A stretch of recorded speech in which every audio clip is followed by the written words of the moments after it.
Now, let me just say this. We raised 3 kids and we did not shield y'all.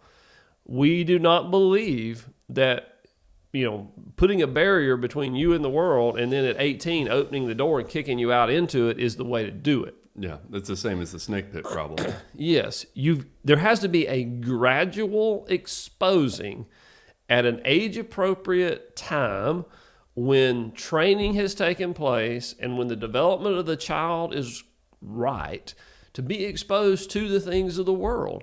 And,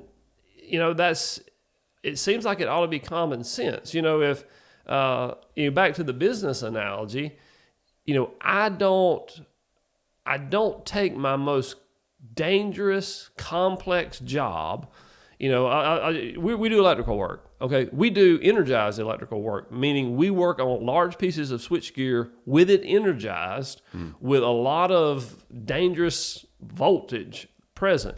You could easily be killed. Okay, doing what we do. I do not take a guy straight off the street or straight out of college even and say, hey, here's this piece of switchgear. I need you to go do this while it's energized. They would get killed. I mean, it's just the bottom line. Yeah. And, what I do is I say, okay, I want you to stand over there in that corner, and watch what we do. And we're going to, we've already told you what the hazards are and you've been trained on this. And now, it's a progression.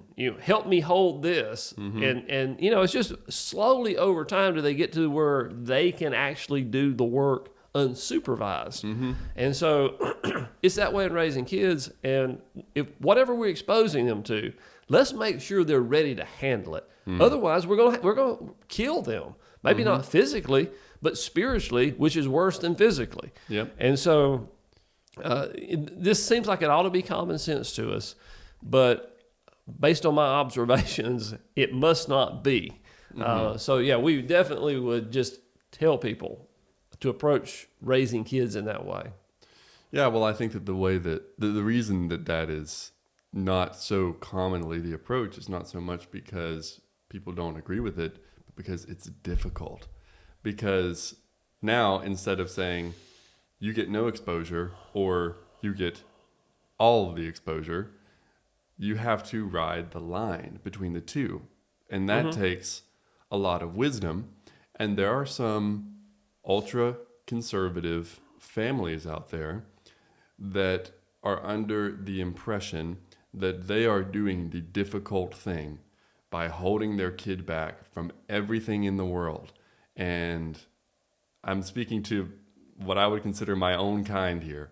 That's not the case. Mm-hmm. You are taking the easy route when you do that. Mm. When you gradually let your kid out into the world, are some things going to happen that you don't want? Yes. Because your kid is a sinner too. And you have to accept that. And you have to say, maybe a failure, of course you don't want to invite failure in, but if a child is going to grow, you have to put them in a situation that's a little bit beyond them, right? Mm-hmm. Maybe failure now under my roof when I am there to pick up the pieces is better than failure when they're out in the world. So I would say if you have kids coming or if you have them now and you're trying to decide what are they going to watch, where are they going to go, who are they going to interact with, just saying no to everything, that is not wise. And you're protecting yourself when you do that, not your kid. Well, let me just add a little example there. Failure is an important part of the learning process because when we fail, if we are allowed to fail in small ways that can be overcome, it's a great learning experience and it sticks with us.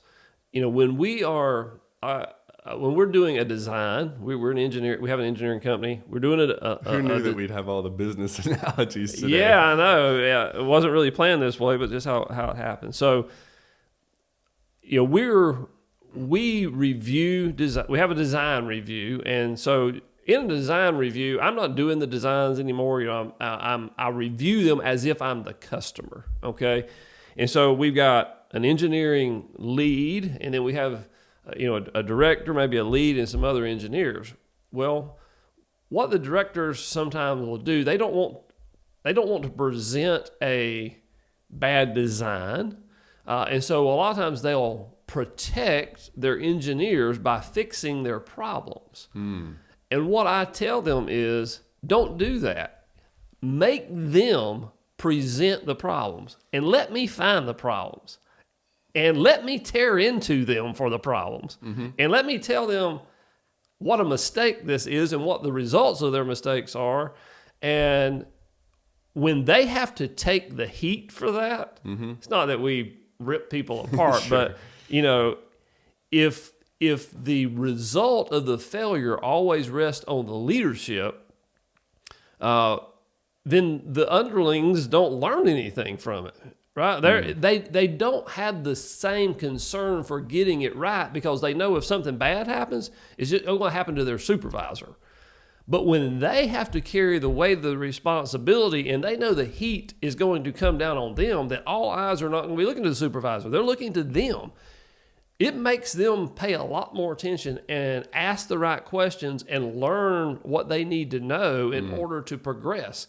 And then before you know it, they are capable of actually being a leader, because they have failed. Yeah.